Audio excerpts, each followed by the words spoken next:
Good afternoon. It's Thursday, the 2nd of April 2015, just after 1 o'clock. And welcome to UK Column News. I'm your host this afternoon, Brian Gerrish. With me in the studio, Jon Shackleton. And behind the technical desk is Nick Green. Well, a bit of a gloomy day in Plymouth. Not too chilly, but rather unpleasant. Drizzle keeps coming in and the wind's quite strong. We think it's roughly the same across the rest of the country. Now today we've got an important news, as we would say it always is, but towards the end of the news I've got a personal announcement to make about information which has come to the column which we think we have to push back for the general public to think about and respond to. So stay with us. We've also got a small embedded interview which I did yesterday with Mark Anderson from American Free Press. And I'm sure you'll find that very pertinent and interesting. Well, I think we'll kick off with the sheer brutality of the British state, currently under, of course, the Conservative Lib Dem coalition. Well, of course not, because at the moment we don't have any MPs. Who's running Parliament, do we think, at the moment? Nobody's running Parliament at the moment. Nobody. Who's running the country?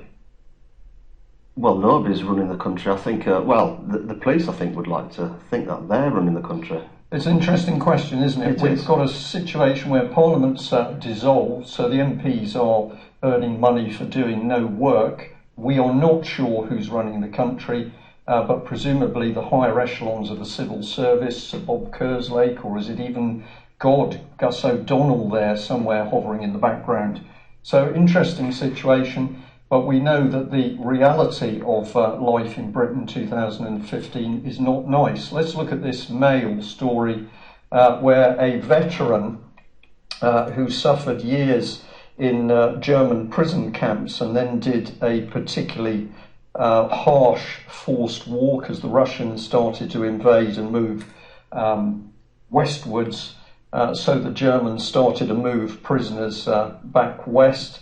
And this gentleman, Robert Clark, was one of the prisoners at that time who underwent this horrific forced march in terrible weather conditions. Now, at the age of 96, Brent Council says, well, we can't really afford to pay the money for you to have sufficient care in your house. The gentleman is blind, so he needs to actually have a live-in carer. And, of course, what have they done? Well, they've used the false claim that there is no money to deny Mr. Clark proper care with dignity. Yet, of course, we know that corrupt international banks protected by this very government are creating billions of pounds from absolutely nothing. So this is the great David Cameron Conservative, Nick Clegg Lib Dem scam. We don't have any money. Well, we do. We could reintroduce the Bradbury pound.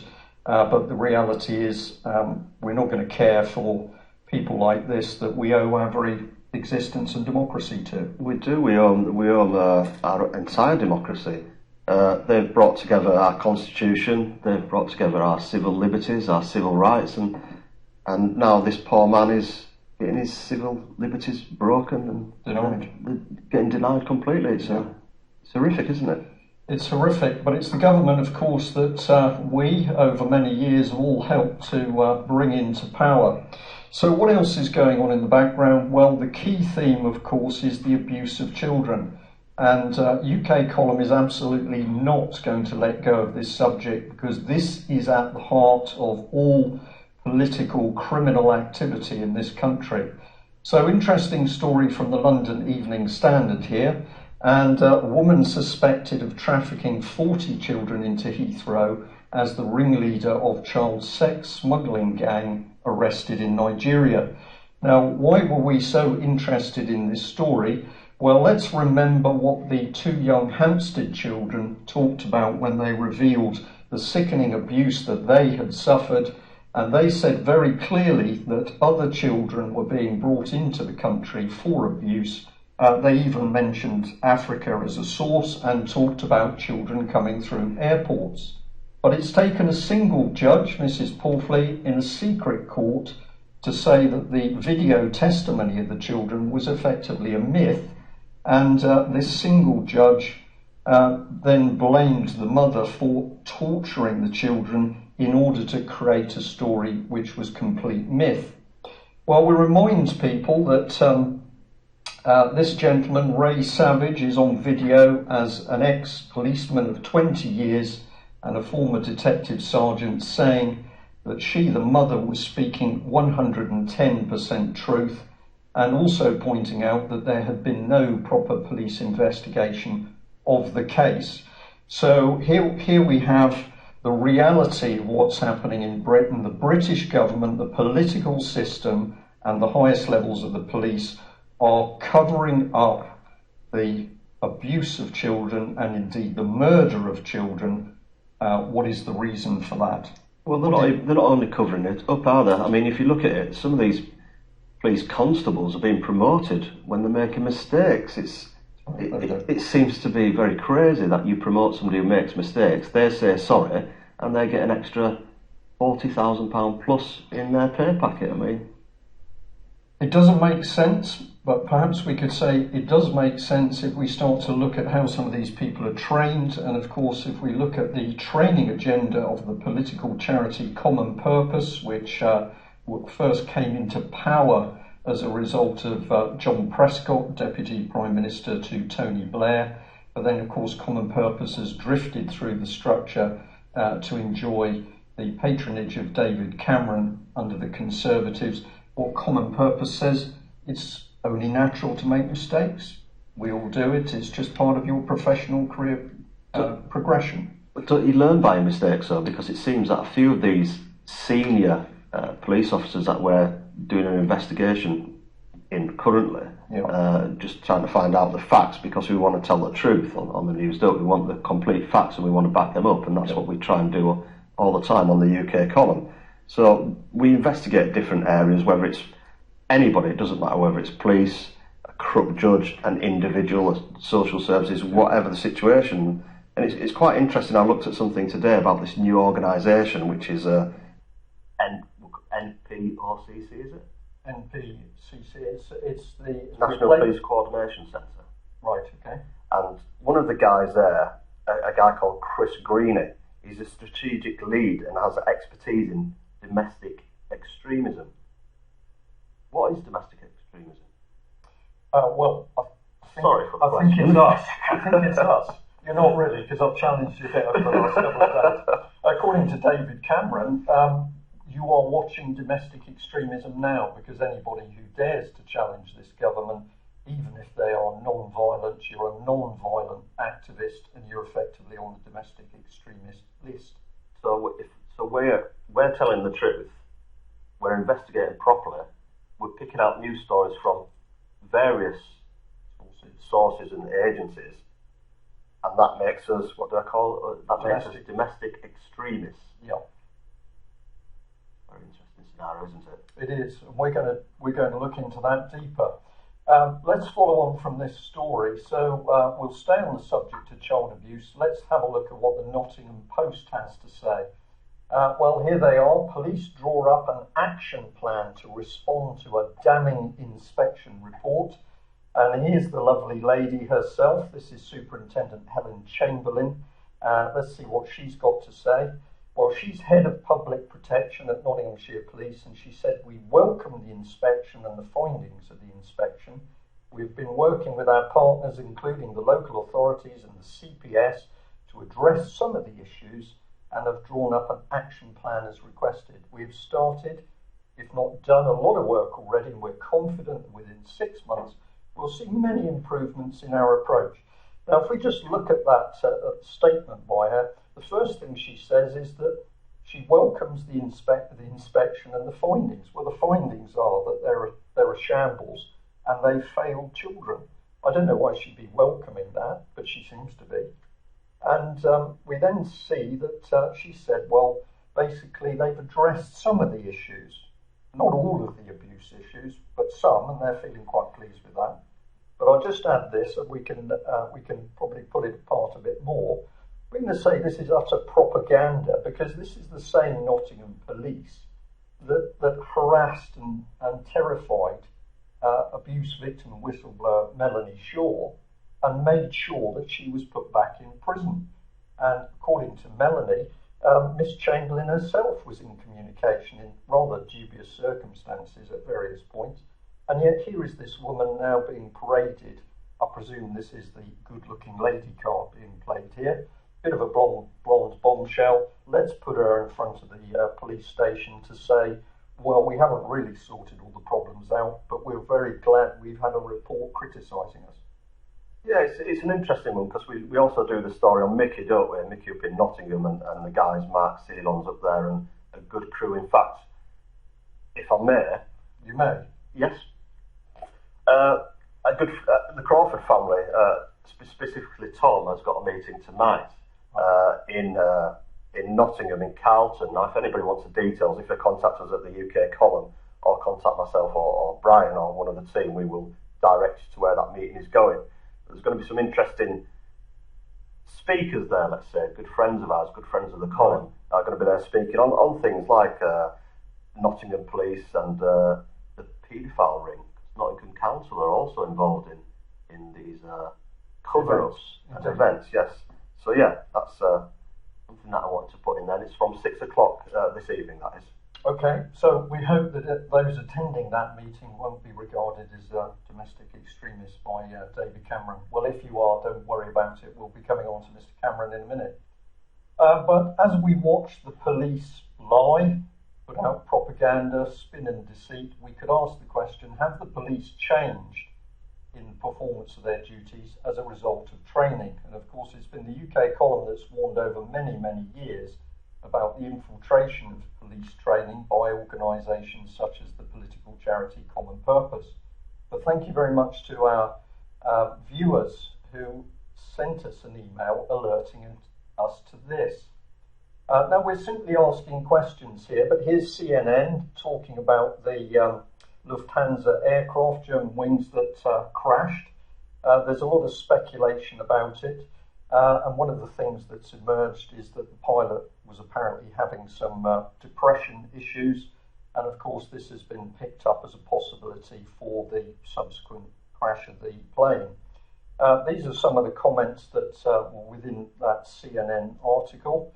A spokesman for the prosecutor's office in Dusseldorf said Lubitz suffered from suicidal tendencies at some point for his aviation career.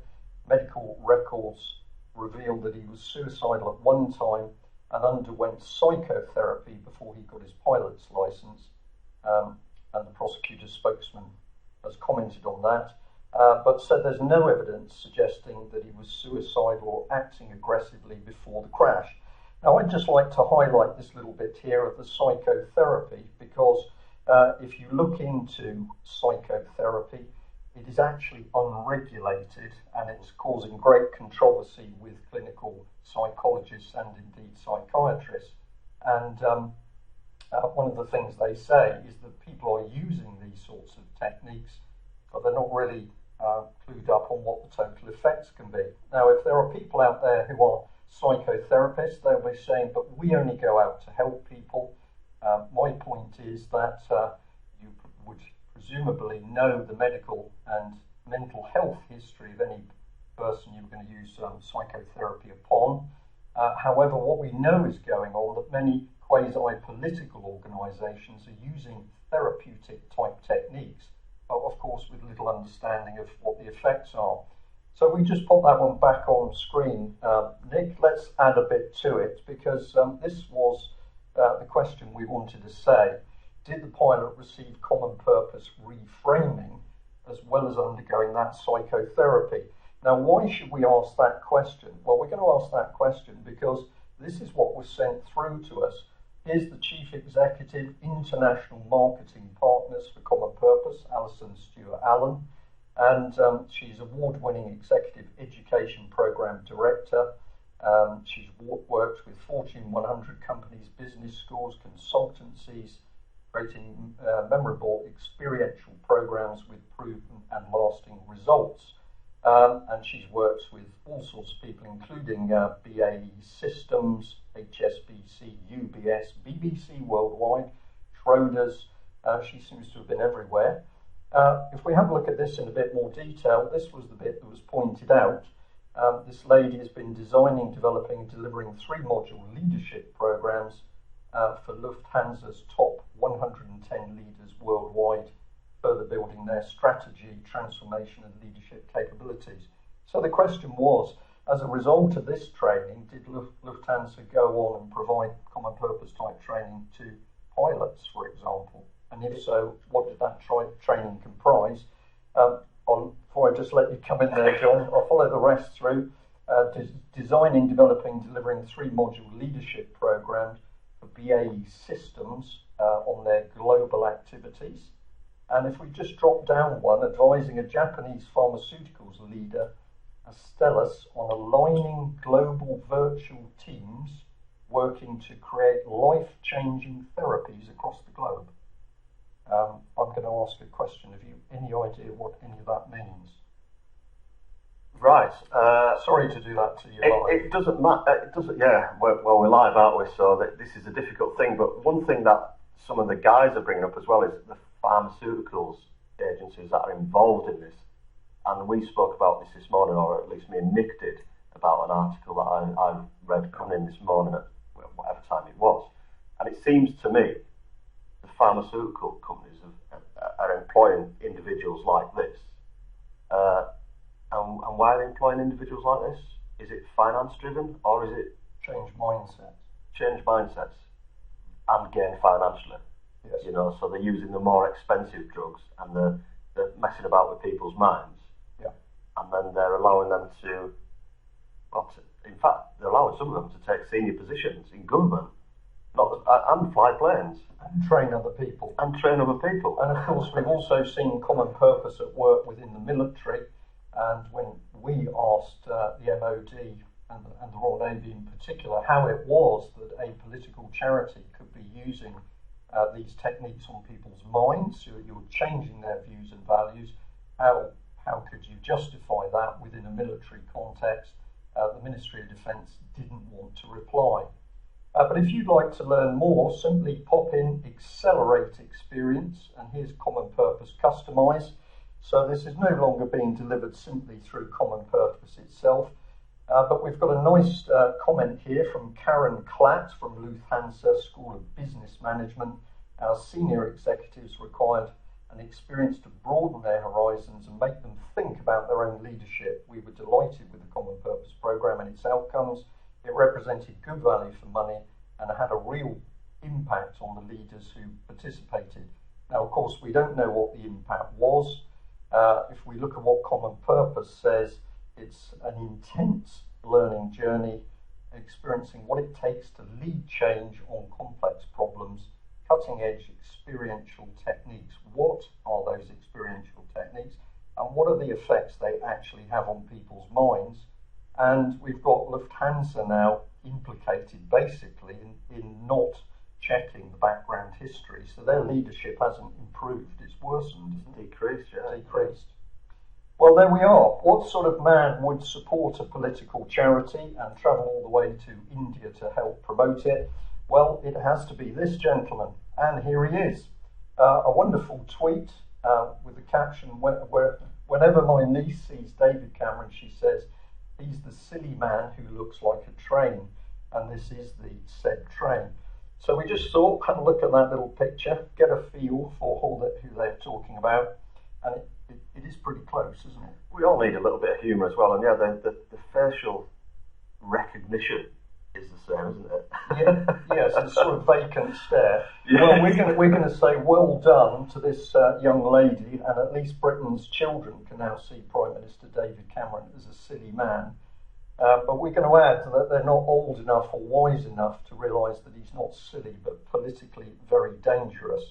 And what we've got to remember is that we've entrusted him with our nation and our lives, because that's the reality of where we are.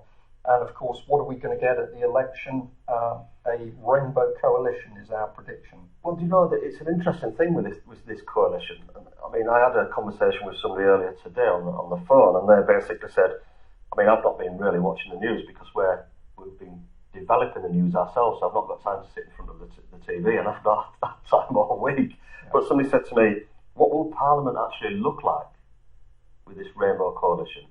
I think we know what it looked like, but from what people are saying, the media, in terms of BBC, ITV, Channel 4, etc., generally when you're going up to an election, they say, well, they show you the House, don't they? The House of Commons, and this is what it looked like if the Lib Dems and Labour are in, or Conservatives, or the Greens, and then you've got UKIP. And nobody's currently doing that. Why are they not doing that? I think to add the drive towards a hung Parliament to ensure we get that coalition in. And remember, of course, it was the chief executive of the political charity Common Purpose that said back in 2007 the government was working on creating a coalition, and they were selecting people on how much guile they had. Devious guile. Have they already done the deal? Sometimes that's what I think. They've done a little bit of an handshake, and a few brown envelopes are going in different people's pockets. So a coalition in Parliament means no proper debate. What it simply means is collaboration and meetings decided before the meeting takes place. Yeah. So my view, it's a dictatorship.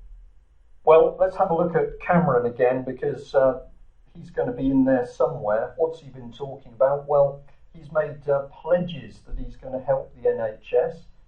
This is as he uses his other hand to cut them to pieces. So the Nottingham Post again, David Cameron's NHS pledges criticised by Nottingham doctors and politicians. Well, in the article it said here that Peter Holden, chairman of the British Medical Association in the East Midlands, says even if we've got the cash, where's the trained workforce? If you're going from a 5-day week to a 7-day week, it doesn't take a genius to work out you need 40% more staff. They don't exist. Even if we could recruit more, it would take years to train that workforce. From start to finish, it's 12 years minimum. So what's going on? Well, of course, this is the hollow reality of David Cameron's NHS pledges. Vote Conservative. You know it makes sense. If you want to get rid of the NHS, our view is don't mess around. Get out there and vote for David Cameron, because you know exactly what he's going to do. I'll leave it there. What are the Conservative party? What are Conservative values? This is what people need to be asking themselves, because I don't think the Conservatives are the Conservatives anymore, are they? No. Wolf in sheep's clothing, just as New Labour took over old Labour. New Labour under Tony Blair crept in, destroyed all of the old Labour socialist values, many of those values very good values. I think exactly the same thing has happened with the Conservative Party. He calls himself a Conservative, but he's not. No, definitely not. Well, on the subject of the NHS, what better place to go than the Health Secretary, Jeremy Hunt? So the Mirror here reporting that he's been accused of burying a £10 million report setting out NHS cuts. Well, what have we got? A study by management consultants, including KPMG, is reported to recommend closing hospital beds, cutting A&E departments in 11 regions, notice the word region, across England. But despite paying the £10 million for the advice, NHS England is refusing to publish the findings ahead of a general election. So this is the second major report. We've got a police one they don't want to, on rape. We don't want to give the public this report before the elections. We're too immature to understand. We need to wait till after the election. You can't tell the public the truth. No. Is that what you're suggesting, that we tell the public the truth, that they do, MPs tell the public the truth? Well, I think they get very worried about telling the truth at the moment. But we're just going to say again, because we are running up to the election, if we put that one back, if you would, Nick, here we go. We're going to say, for the final destruction of the NHS, vote Conservative or Lib Lab Con. You can choose any of the parties. It is going to be destroyed and privatised, and if you want it to happen quickly, get out there voting. Can we trust the police? We don't think so. We're going to go to Wales, North Wales in fact, and the Daily Post, where Simon Newport, chairman of the North Wales Police Federation, has said that police officers have been warned not to wear uniform to travel to work because they're going to be topped by ISIS, apparently. Really? Well, I don't know whether the ISIS people will be wearing their daffodils, but apparently all the police in Wales are going to be pretty worried about that. should we just have a look at what he said here? Because it goes on. He said the advice is only precautionary. It's part of national guidance being given. Obviously, you don't expect a terrorist attack, but it could happen. When you're in uniform, you can present a target. ISIS have put out a video saying police officers are a fair target. It's about being aware of the dangers. As police officers, we face a double jeopardy because if we see a crime taking place off duty, we're supposed to intervene, but then we identified ourselves. Well, I don't know why he's worried about that, because what we're learning certainly about child abuse is, of course, that many police simply don't intervene and they're turning a blind eye to it. So are they ignoring child abuse to protect themselves from ISIS? Is that it? Well, yeah, it's a difficult one because people call them false flags or what have you, but there's certainly something going on. There's certainly an agenda going on. Yeah. The police force are hiring private companies to police our nation and set up groups up and down the country. We know for a fact, and obviously we're going to go into this in more detail, or you are, of events that are going to happen. Well, they're definitely going to happen in the coming weeks before the general election. Indeed. Okay, well, we'll break away from UK now, and we'll bring on the interview that I did with Mark Anderson from American Free Press yesterday. Quick change of shirt. Well, it's now welcome to Mark Anderson of American Free Press. Of course, we're delighted to have on the show, giving us a little report from America with, of course, a bit of comment on some of the things happening in UK. So, Mark, are you there? Yes, sir. Great to be here again. Excellent. And that fine hat is still on your head, so that's good to see as well. Well, there are a number of topics, but we've chosen to kick off on the subject of Senator Tom Cotton. I think I've got the right man here. Interesting little site he's running, lots of promotional clips of himself. But what is this senator, what's the latest on this senator's famous letter about Iran? Well, as your viewers know, that initially the letter, which was dated March 9th, was this letter that him and 46 or so other senators, U.S. Republican senators, sent to Iran. And the idea was they would more or less intervene in the U.S. Geneva talks with Iran about the Persian nation's nuclear program. And the letter was accused of violating the late 18th century Logan Act. And the Logan Act, ironically, has been more accurately attributed to Bilderberg in terms of that group, I think, clearly violating that act. But nevertheless, the act was cited with regards to this letter. Now, what's interesting, above and beyond the normal headlines here, is Senator Cotton, not long after he served in the military, and I've documented it here in a story that appeared in American Free Press hard copy. I'm not sure about the website.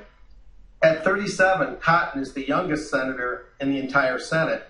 According to the generally pro-war New York Times, Cotton attended Harvard and joined the Army due to the 9/11 attacks. He spent 5 years on active duty, but while in Iraq as a platoon leader, Cotton reached out to one William Kristol, K-R-I-S-T-O-L, William Kristol, who's known as the neoconservative editor of the Weekly Standard magazine. This is very significant, Brian, because the Weekly Standard, as a neoconservative pro-Zionist media organ, is all for gun barrel democracy, that the U.S. must play the role that Britain once did once upon a time and be the global empire.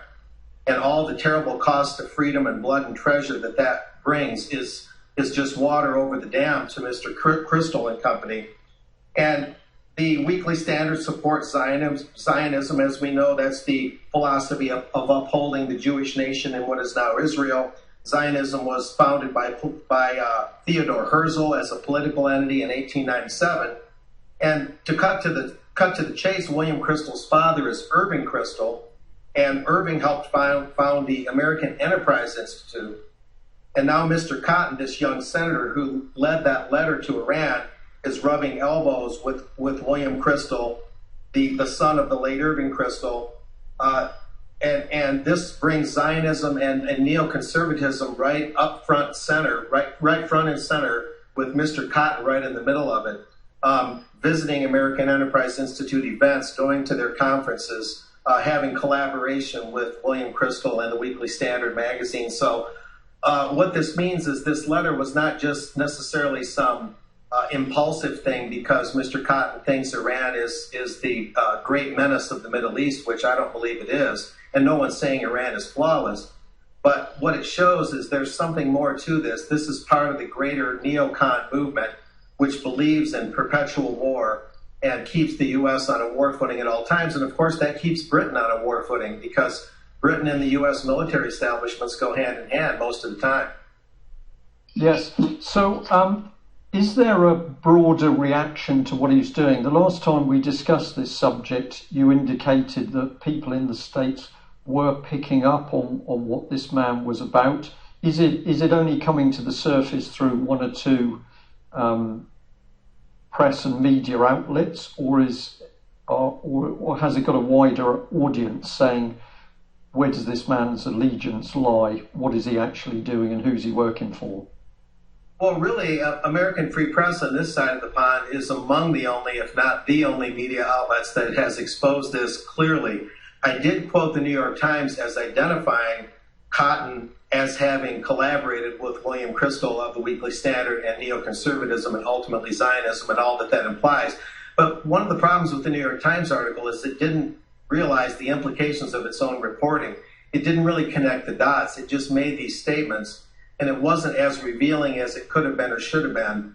And what I'm doing now is driving home the real significance of this. But unfortunately, it's not being widely reported in the mainstream. And even the alternative press here, except for AFP and a couple others, is largely missing the boat. But now here today on your show, we're bringing it forth and doing what needs to be done. So we're bringing it out. Right, and of course it's the simple questions that do the damage with this. The links are there. You ask what the links are about, what the allegiance is about. Perhaps we've got a semi-parallel with this, at least by the fact that we have many British politicians, particularly conservative politicians, who are members of the organisation called Conservative Friends of Israel. And we have a British Prime Minister, David Cameron, who's on public record of saying his allegiance to Israel is unshakable. It has only been the UK column that asked the simple question: if his allegiance to Israel is unshakable, then who's he actually working for? Is he working for Britain, or is he working for Israel on the basis that no man can have two masters, or not at least in a satisfactory way? So we could say that the subject doesn't even have to be Israel. If we had all of our politicians as conservative friends of Italy, we might have a few questions in the press. So we're starting to at least get a bit of questioning on this side of the Atlantic. But as you say, it's still the free press, only the free press or the alternative press that's commenting. Well, let's move on a little bit to another organisation widely regarded as being highly political and very secretive. And one of the British politicians that's whose name's been connected with the Bilderberg meeting is Rory Stewart, a Conservative Member of Parliament, now Chairman of the Defence Select Committee. He believes that he can have private meetings to discuss what are clearly political matters. Many people have asked Rory Stewart here in the UK, are you entitled to a private political life? He doesn't want to answer that question. But this is fairly typical of Bilderberg, and we just bring up this excellent expose on American Free Press. A very handsome Mark Anderson there centre stage with the advert for Bilderberg 2015. And I think they're going to be, it says here, doesn't it, meeting at the Interlaken Hotel near Innsbruck, June the 11th to the 14th. What's the update on Bilderberg meeting so far? Well, the main update is what you just said, Brian. Comments about me being allegedly handsome notwithstanding, I got to deny that one. But self-deprecation aside, the main story is the story that they're meeting again. They're not giving up. This is their something like 63rd meeting in 61 years, June 11 through 14. I confirmed that directly with the police through direct correspondence. So many news sites will mention that police have confirmed, but they'll never name the police agency or the police liaison or press agent or whatever. I actually talked to a specific person and corresponded with them excuse me. And so I needed to be super sure for travel purposes and whatnot that these guys are meeting again. They just can't seem to give up, even though the cat's out of the bag about their existence. Certainly they can't hide themselves like they did over the decades. But we're going to see a lot of discussion there about Iran, about Ukraine and Russia, about monetary matters, trying to establish a single regulatory agency in Europe, trying to establish the TTIP trade deal, where they build a whole new regulatory regime between the U.S. and the EU. Elements, large or small, of these topics will almost certainly be on the agenda for Bilderberg, perhaps the Trans-Pacific Partnership as well, although the Trilateral Commission, a cousin of Bilderberg, tends to deal with things in the Pacific Rim and Asia a little more. Bilderberg is a little more Eurocentric. But these are the broad brushstrokes of the topics that I fully anticipate will be on their secretive agenda.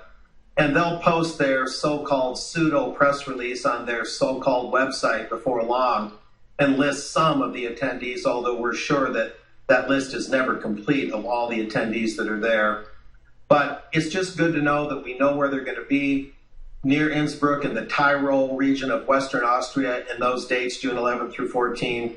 And I expect to be there again, trying to keep the media in Europe from belittling the protesters. One of the problems, Brian, is that although Jim Tucker, my predecessor at AFP, woke up the European press long before he woke up part of the American press on Bilderberg, now the European press is starting to go to sleep again.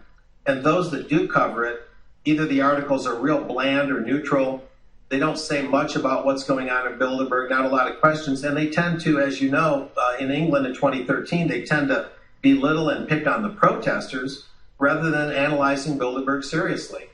When Bilderberg appears to be a secretive coordination commission that brings together all these different elements from the private and public sectors and gets it to where they all read off the same page for global management. Now, there's got to be buku violations of disclosure laws on different national levels in there, including the Logan Act in America, and I'm sure similar laws in the UK. Well, certainly we would totally agree with that. There's all sorts of breaches. At the last Bilderberg meeting in Britain, of course, we had senior British politicians meeting behind closed doors with banking individuals from international banks that had been exposed as being corrupt and fraudulent. I thought it might be helpful if we took a little bit of information off the Bilderberg site itself. I've just got 3 little shots here, but this is Bilderberg official site, frequently asked questions. And the one I've got here is, how does the invitation procedure work?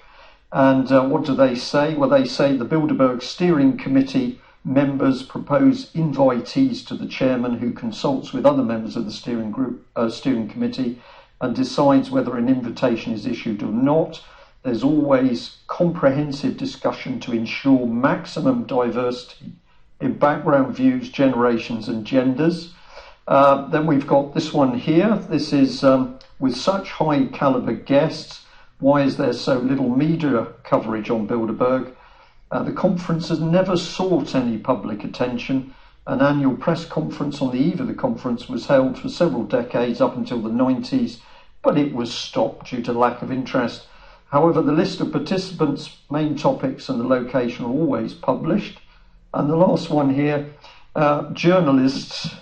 Are journalists allowed to attend? Is there an accreditation procedure? How can I apply? The meeting is closed to reporting journalists in order to encourage the highest level of openness and dialogue. As a result, there's no accreditation of journalists.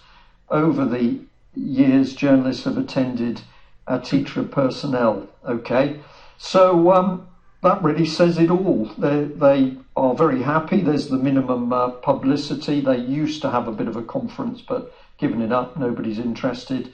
But they're open because they select people and they assure they're diverse.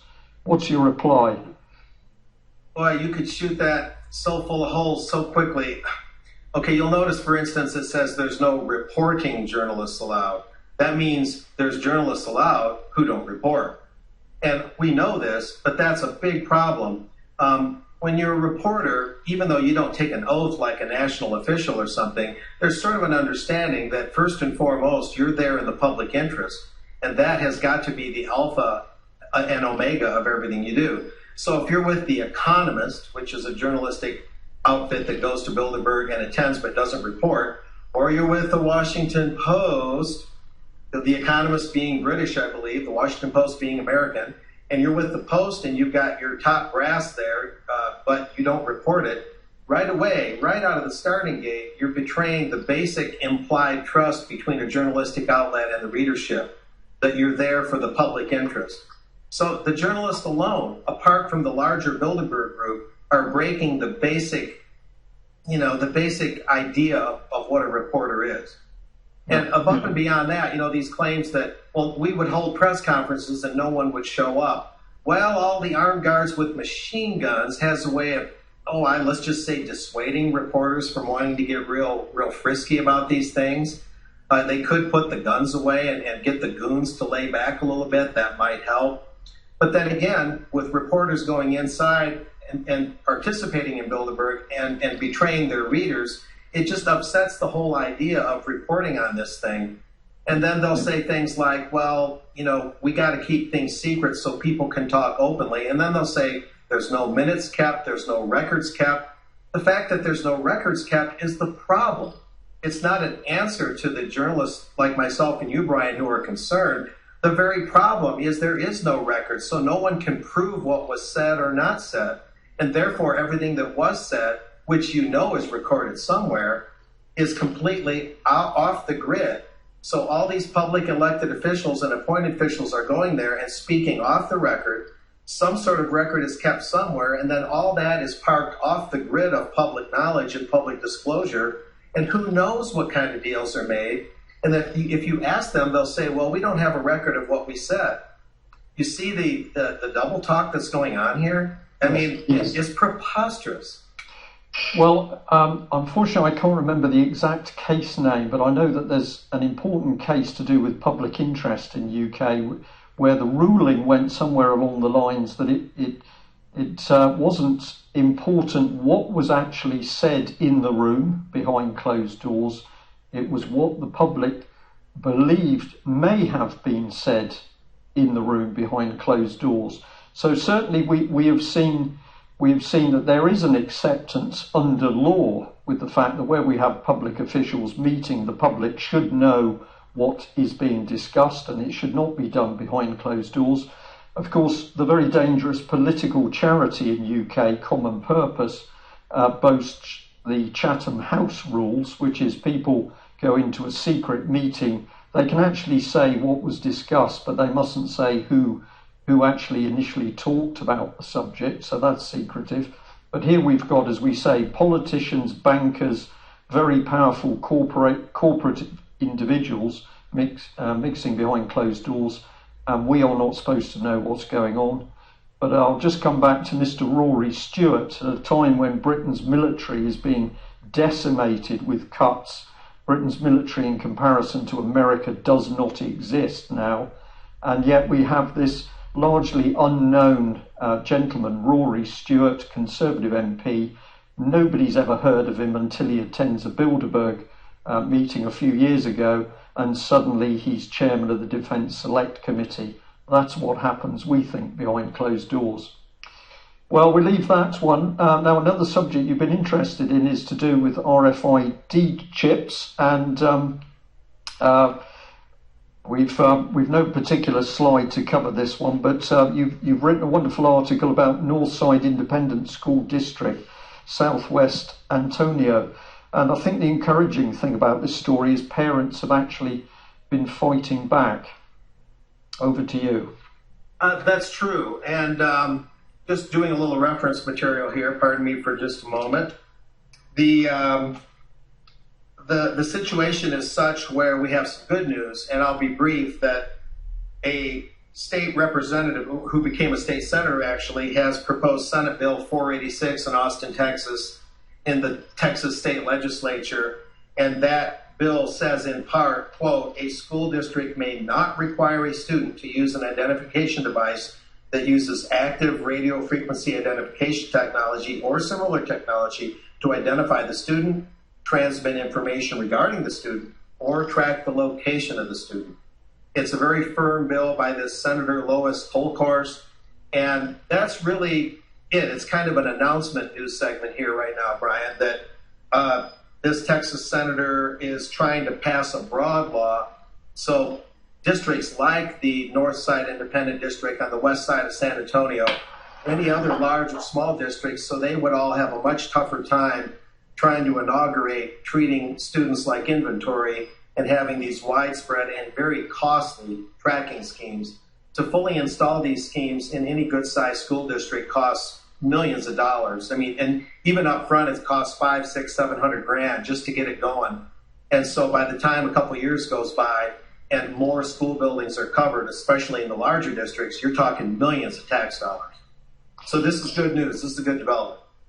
Well, this is really excellent. If right, that subject, obviously RFIDs, let's bring it across the other side of the Atlantic to Scotland, in fact. And a lot of people very, very worried about what's happening with children in Scotland. Let me just show you this. This basic, sorry, let's come back to this one. This is an initiative called Getting It Right for Every Child, where basically there's going to be a network of state workers around children, people in health centres, hospitals, nurseries, schools, leisure centres, family centres, social work services and housing offices, and in the community. And they are going to work together towards changes in culture, systems and practice that will help all children and young people to grow, develop and reach their full potential. We say this is very, very sinister because what's happened to parents bringing up their children in a satisfactory way. And I'll just add this one before letting you comment. This is an article from a Scottish newspaper. Scottish children may be sent to state-approved care centres. And it says toddlers could be placed in state-run development centres to give the Scottish government more control over how future generations are raised. So here in UK, this happens to be north of the border, but same things on its way in England and Wales, for example. The state is saying we are going to raise children, and north of the border, the phrase is the state is going to raise children. Parents may also have a responsibility. So it's incredible stuff, isn't it? It certainly is, Brian. It ties in a way to the RFID thing we just covered. The basic premise, of course, is that children are no longer under the dominion of their parents, that the state has expanded and deepened its dominion to include children and collectivize them, in essence, in loco parentis, in Latin for in the place of the parents. That's what's going on here. And it applies to child protective services in the United States. It applies to child protective services in the UK. And it applies to school initiatives like RFID in Texas and like the one in Scotland you just mentioned.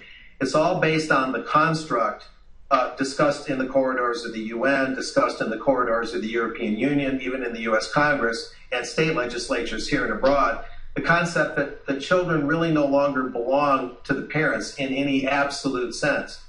And it also extends to the bankers, believe it or not. One time when I covered an International Monetary Fund and World Bank Summit in Washington, some officials there were talking about the notion that banks could dictate when the IMF provides a bailout measure, let's say, the banks could dictate what kind of culture the recipient nation could have. So if I'm a nation and I'm struggling and I'm instituting austerity under the auspices of the IMF, I have to break up the home and make women go to work. I have to break up the home and make children go to universal preschool. So the leaders of those countries have to abide by actual reconstruction of their cultures and society to get those credit lines from the IMF and the World Bank. So even the banksters are involved in dictating social policy regarding children, regarding the function of women in society. And regardless of what we may think of a woman's function in the home, whether we believe in the liberated woman or the traditional woman, it doesn't matter. The fact is the banks, the International Monetary Fund, the World Bank, the whole financial structure wants to dictate that, particularly in poorer nations, how you shall live. and it all ties together in one big package. Mark, thank you very much for that part of your analysis. I'm going to ask you here on air, could you manage to stay with us for another 5-6 minutes? Because I'd just like to link something in with what you've said. Absolutely. Go ahead. Yeah, that's fine. Let's do that. Okay, well, bearing in mind what you're talking about there is a number of organisations linking together to produce a policy which is going to apply to all of us wherever we are in the world. We just discovered this today, which we reported earlier on the news. We've labelled it here Partnerships to Brainwash the Public Mind. It started off with a very powerful consultancy and engineering company, Ricardo AEA. That company does have a base in the States, which I'll mention in a minute. But they formed a partnership with a charity called Involve, and they're also tied in with the British Science Association. So they form a partnership in order to produce this, ScienceWise, an expert resource centre. Well, we'll have a look at ScienceWise in a second. Let's come back to this Ricardo AEA. This is part of their website. We thought we'd just blow it up a bit.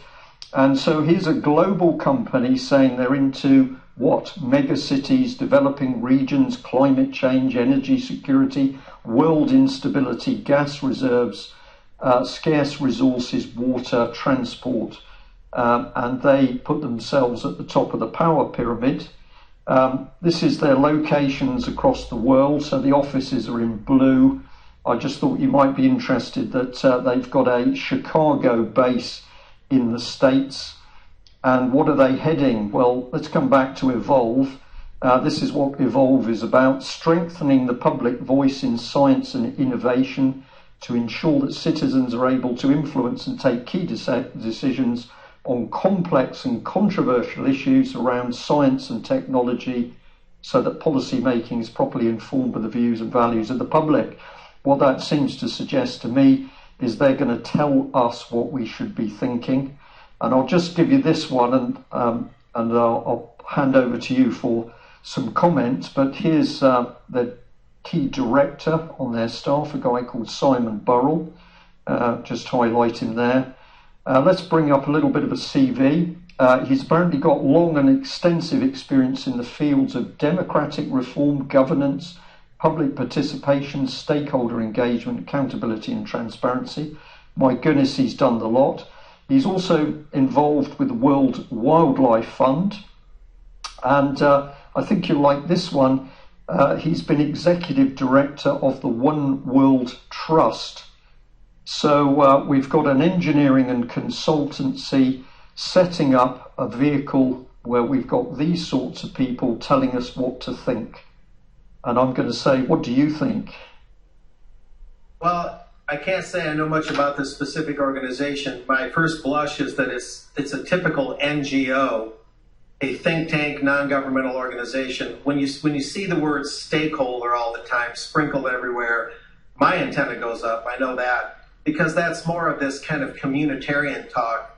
The idea of a stakeholder somehow never extends to the regular citizenry. It's always groups. It's always organizations. It's always corporations. Somehow a farmer or a typical landowner doesn't typically make the list of stakeholders. So they tend to bypass landowners that are overlooked by this or that are oppressed by related regulations. They tend to all believe that climate change is a hard fact, man-made climate change that is. When it's highly disputed, they act like the science is in, that it's decided that there is global warming caused by mankind. There's no dispute. Well, there is dispute, okay? And so they tend to have things all decided, like the band Rush said, opinions all provided, the future pre-decided. Those are some words in a song by the group Rush. And opinions all provided, the future pre-decided. That's how a lot of these think tanks and NGOs work. As you said, Brian, they lay out kind of an agenda and they say, well, this is what the public thinks. They impute or attribute that to the public, but they never seem to get the average citizen's viewpoint included. That's been my hard experience with lots of groups like this, with wetlands initiatives, with all kinds of land reform initiatives I've covered in the United States. It's always the same story. It's all about NGOs and groups and collective communitarian thinking. It's never about just the average person. Well, Mark, thank you for that. And I'm going to say you're spot on with our own analysis. Let me just show you this just to reinforce what you've said.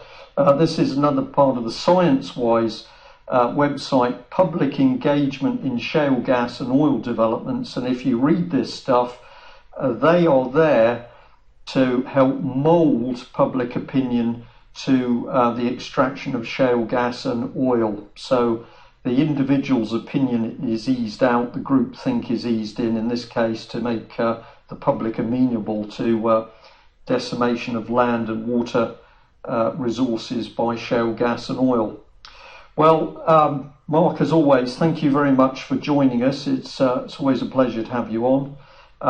30 seconds last comment on anything you'd like, and then we must close, I think. Yeah, I'll mention briefly that on that shale gas and oil initiative, if they're advocating that kind of fracking and whatnot, the real answer is to get off the oil addiction and have other ways of running an internal combustion engine, which do exist. And then I'll add a quick announcement is that, like in the UK, where you're trying to stop the arbitrary cracking down or the repossession of people's houses and land, we have similar initiatives in the U.S. through the Fair Debt Collection and Practices Act. They're seeing some success. And we're beginning to see the camel's nose being pulled out of the tent, and people are keeping their homes and learning to fight back against the commercial banks here in the U.S., as is beginning to happen in the U.K., so that's a good development. Well, thank you very much for that. Perhaps we should choose that as a lead topic for our next session, which hopefully will be with you at some stage next week. Yeah, we'll make that a teaser for next time. So there you go, Brian. Brilliant. That was a particularly good interview with Mark Anderson, who was talking about a number of subjects, but including, of course, American politicians acting outside their authority to have discussions on political matters with overseas individuals, something that's increasingly going on in the UK. So we'll try and get that fixed and rerun it at some stage after the news. But I'll take this opportunity to go straight into what is an additional section to the news. Because over the last few days in particular, the UK column has been receiving a large amount of information from people who are deeply concerned at what is really happening politically in the country.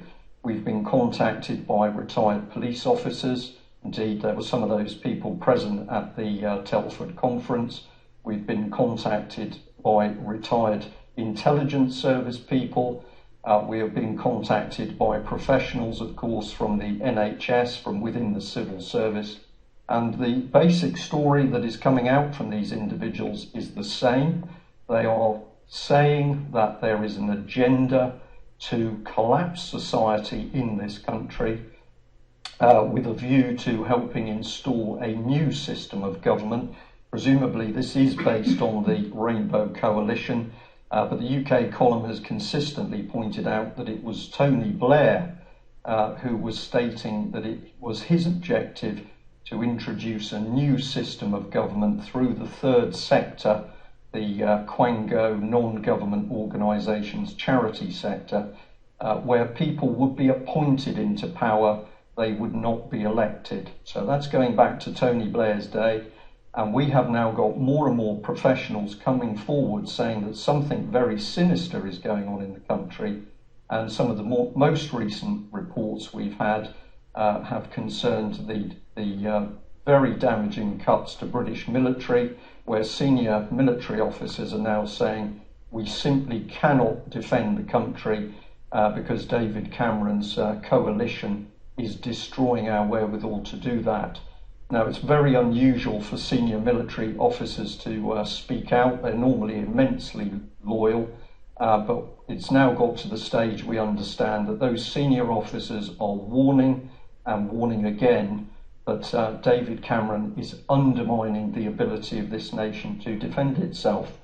Let's couple that with the fact that we now have police officers who are prepared to whistleblow to say that it is absolutely true that senior British police officers, both in the Metropolitan Police and other police forces across the country, have deliberately destroyed information relating to child abuse and child abuse inquiries. They've hidden information, they've lied, they've perjured themselves, all to protect a vicious system of child trafficking, exploitation and abuse, which is clearly well known about by not only British political circles, but also by the higher levels of the British establishment. So faced with this information, which as we say has been increasing, particularly over the last few weeks and certainly the last few days, we felt it was time to really warn the British public what is going to come, particularly if we, the public, don't do the right thing. Now, before I add to that, I would like to just go back to some of the words that I've spoken about in the past, and indeed the UK column, and I'll take you back to 2007 when we gave a talk in Plymouth. I entitled it The Hunt for Red October, which I've used before. And what is the point of this title? Well, it's this. Essentially, if we remember the Tom Clancy book, Hunt for Red October being a submarine, a very dangerous submarine. But the thing about submarines is you don't usually see them. The menace is there, but it's under the surface of the sea, which can look perfectly calm and inviting. So if we know what we're looking for, we can see that there is a beast lurking underneath. Well, what's all this got to do with British politics? What I'm going to say is that many people have been warning over a great many years that something very nasty and subversive was at work within the political system within UK. And I'm going to say today with some force that it's clear to us that that beast is now emerging and showing that the intention is to utterly destroy the normal order and behaviour of this country. Well, who gave some clues? This book is one of the best one in my opinion, written by a gentleman called Christopher Story, unfortunately no longer with us, the European Union Collective, Enemy of its Member States. And if you get hold of this, you can download it as a PDF from the internet. In this book, with immense analysis, a lot of very detailed footnotes as well, Christopher Story described the subversion of British politics in order to take on a new quasi-Marxist, fascist political system, which we are happy to call communitarian. And if you want to know, John has just indicated something has changed with the Labour Party. We know something's changed with the Conservative Party. What we think that is a change from traditional political values to communitarianism, which is effectively a dictatorship with some elements of Marxism and some elements of global corporations and fascism. In this book, you can see this very important table. And what this table describes is what steps were to be taken in order to, first of all, demoralise Britain as a nation, and then to destabilise and finally destroy Britain as a nation. The key areas here, very easy to see: religion, education, media, culture, law and order, family, health, race, labour. Let's have a look at what they said. Well, basically, religion, for example, was going to be politicised and commercialised. It was going to put on par with entertainment. Education was going to encourage permissiveness and relativity. Media was going to monopolise people's thoughts. It was going to manipulate people and discredit. And my goodness, doesn't that simply sum up the BBC to date? And have a look at culture. We were to be swamped with false heroes and role models. And of course, at the moment, we've got that as everything from footballers to Lady Gaga and some pretty unpleasant stuff going on in the pop industry. What was that going to achieve, which is the right-hand column? Well, just messing around with those areas, the intent was to create an ignorant, uninformed, and addictive mass of people who really got a death wish because they got no morality to sustain them. But look at law and order. It was going to make legislative, not moral. rights versus obligations, and they were going to get in amongst the security services and the armed forces, and that was going to be collapsed to lead to defencelessness. Foreign policy, we could only work with the permission of friends. We see Tony Blair, David Cameron doing that within the EU. And we follow it through. Once we get into the population, we're going to be taken off the land. And of course, what has the UK column and the British Constitution Group been reporting over many weeks now, that people's property is literally being stolen from under their feet through corrupt courts. And this was going to be a programme that eventually was increased until it led to destabilisation of the country. So the first part of the programme, due to last about 25-30 years, I'm going to suggest that our research and knowledge shows that we're now entering the destabilisation phase. And what are we looking at? We're looking at trouble with the economy, trouble in politics, trouble in society.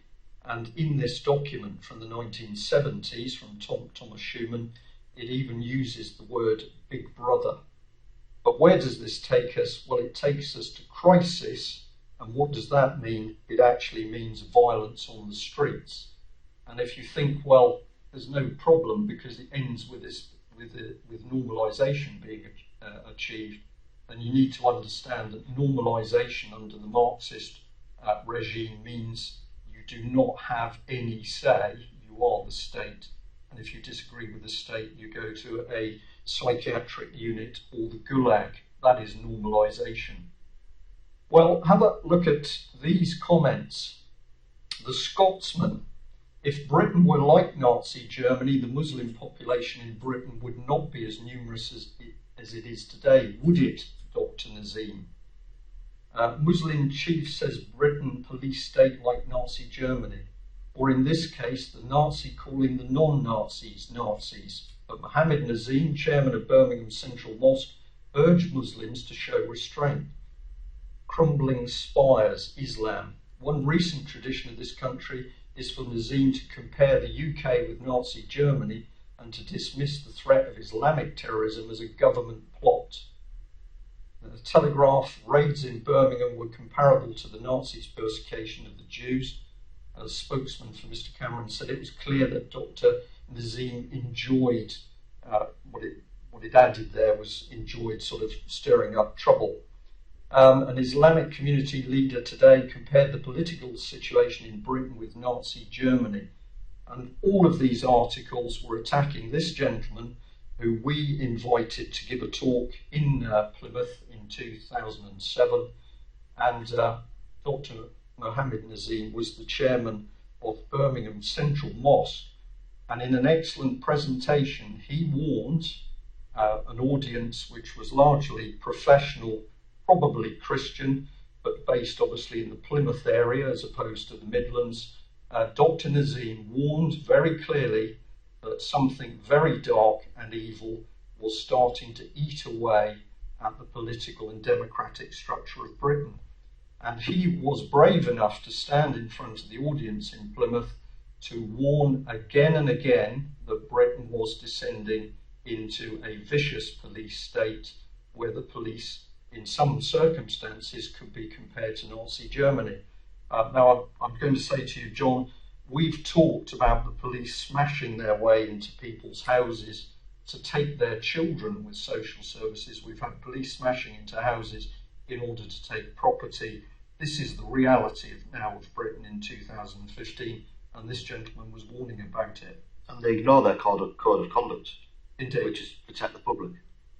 Absolutely. And they don't do that. We had a case yesterday, didn't we, with an individual that had a little child. She had a little child with her, and they were trying to smash her way into the house whilst the child is crying, and the mother's obviously deeply upset, and the police are assisting with such criminality. So they're creating a crime, but they believe that their oath of office and their code of conduct doesn't apply to them anymore. I don't know why that is. And again, I'll mention Melanie Shaw, because I know a few people wanted me to do that. And Melanie's situation, they acted like Nazis. The police did it in Nottingham, and they dragged her away, and these trumped up claims that she broke the laws are utter rubbish because it's about paedophilia and she was another whistleblower getting involved in there. So just to push it in there, on Sunday there's going to be an event in Peterborough, especially for Melanie Shaw. So if we can get that out there as well, guys, and if you can help out and support them, I believe Tom Crawford is also doing a speech up there about corruption and the system. So that's quite important. And the footage, Mark Anderson, that will be, I believe, will be 3 o'clock when we can get that out on air. Yeah, I'm told. So look forward to that because it's a good interview. Indeed. So if we stay on this, we are remembering that a very brave man, Dr. Mohammed Nazim, was prepared to stand up in front of a largely white audience in Plymouth and warn again that Britain was sliding into a vicious police state. What happened? Britain's press and media turned on him. They accused him of all sorts of things. They ridiculed him. They laughed at him. But what that man said then, we are now experiencing now. And I'll add to what John has just said. Of course, the UK column has reported a number of individuals, mainly women, who have tried to expose paedophile rings. What has the British state done with them? It has put them in psychiatric units and forcibly medicated them, their crime standing up to try and protect children.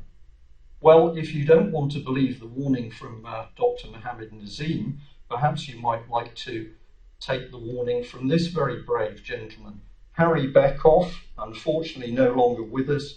This is a picture of him on his 100th birthday, and he was formerly working at Bletchley Park. He was a cipher officer and a very good one. He knows what the Nazi regime was about, and here is one of Harry's books in which Harry is warning about the creation of effectively a new dictatorship in Europe, which was going to suck Britain in.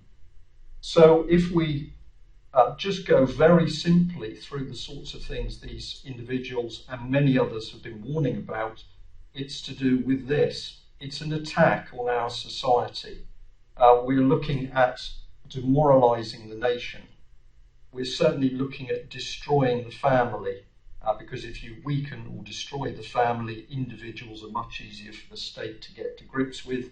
And of course, we want to undermine our youth so that they do not grow into strong, well-adjusted adults. We're going to promote sexual promiscuity and we're going to sexualise children in school. That is happening. It's happening on a day-by-day, year-by-year basis. We're destroying proper education, so children leave school ill-equipped to deal with the basics of a good life. We're undermining the police, we're retraining them, we're reframing them to be aggressive and paramilitary. That is in our face.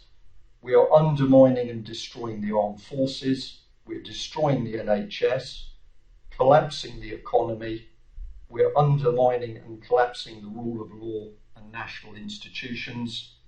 And this is where we get to the key material. We're dividing people in communities and antagonising them.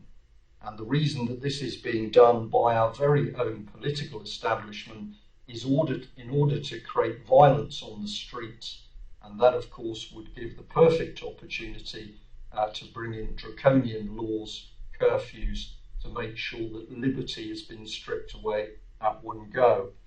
Now, the reason we have given that summary is because the intelligence coming into UK column from a great many professional people is that the agenda is to create violence on the streets by using division between people over the subject of child abuse.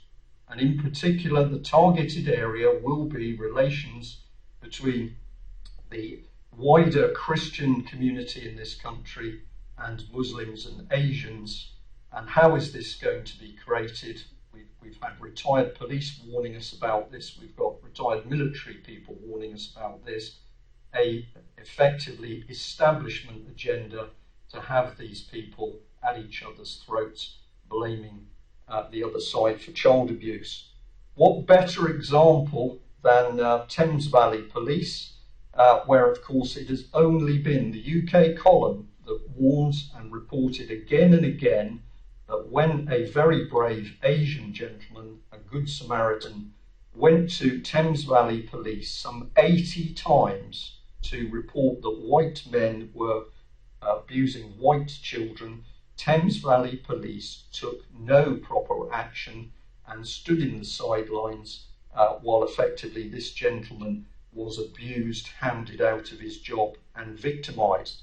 At the same time, of course, there was massive publicity at the convictions of Asians who had been involved in child abuse, and indeed the media such as the BBC took great delight in even going to local mosques to ask Muslims what they thought about child abuse and the paedophiles.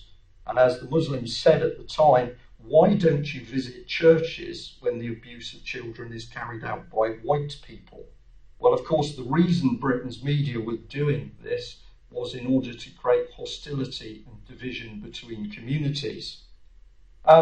This brings us to Rotherham.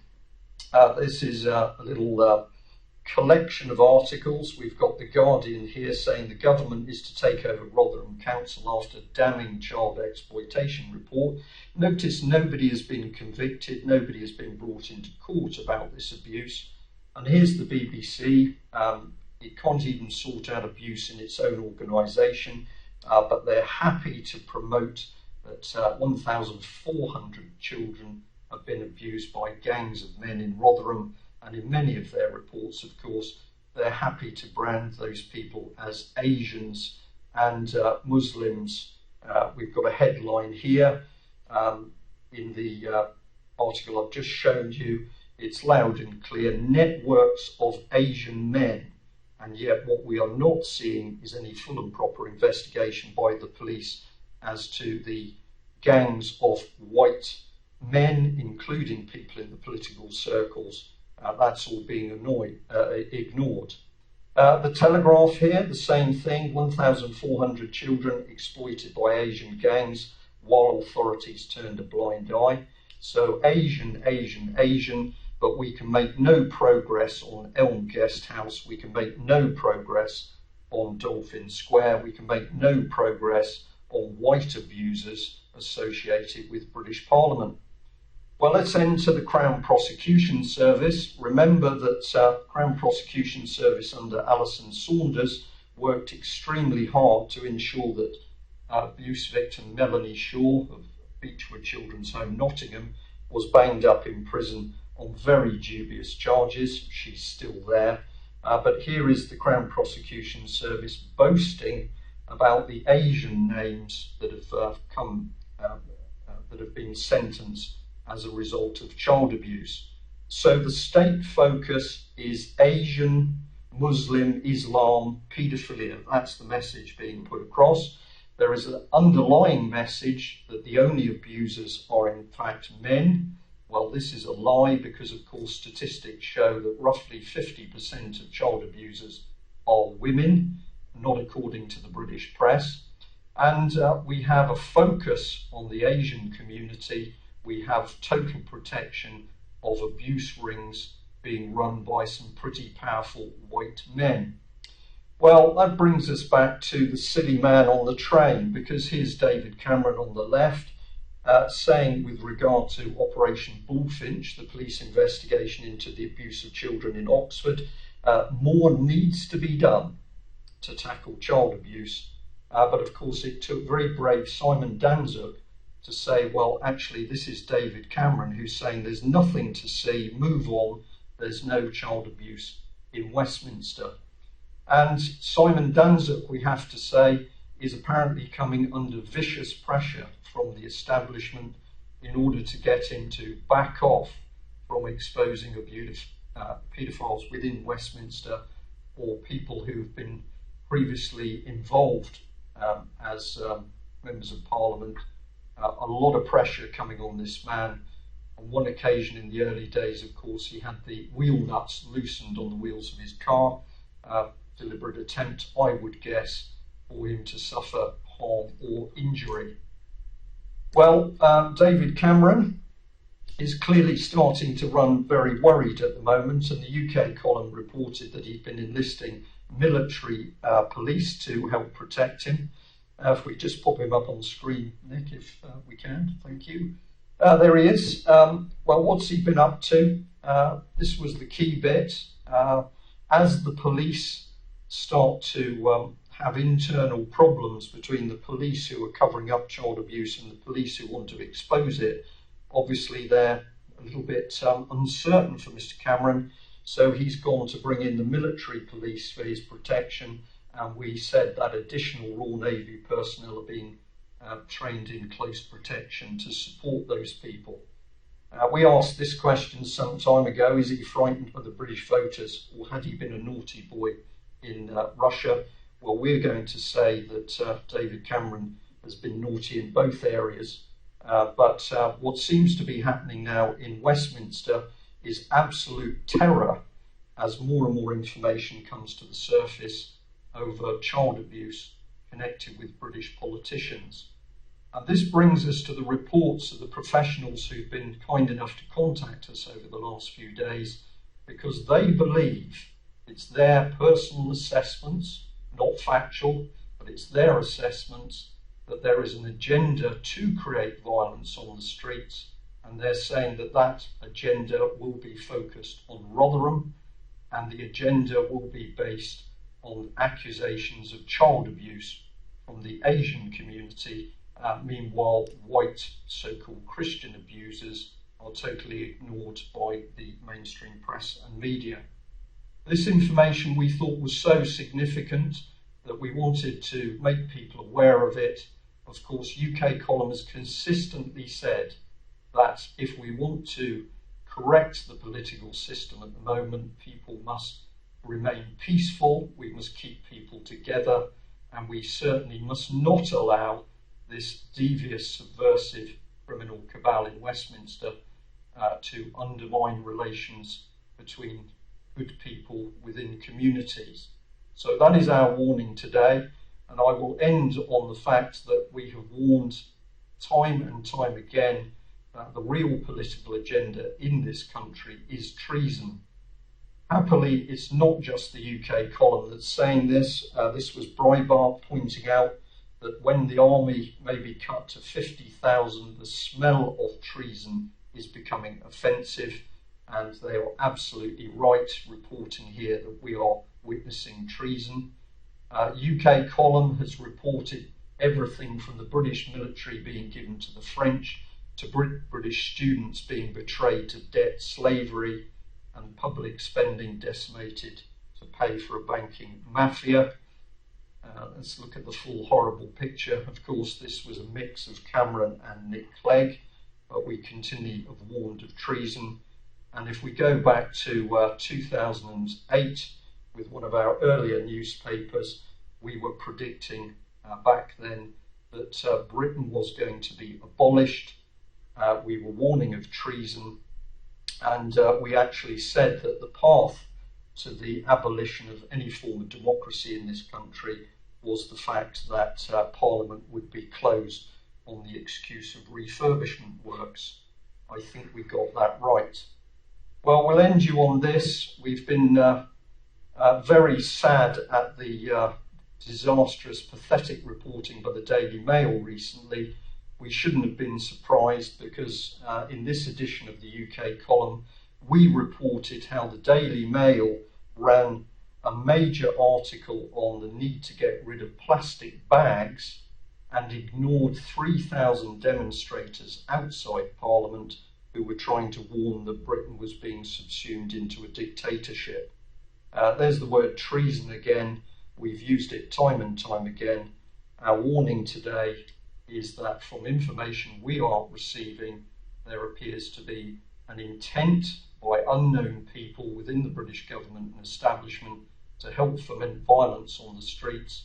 We believe the target area is Rotherham. We believe the subject area is child abuse. We would like to say to people of all colours, backgrounds, religions, do not fall into this trap. It's up to all of us to work together to restore law and order, the constitution and common law to this country. That's it from me. Thank you for joining us today. I hope you take our warning seriously. Thank you. Bye-bye.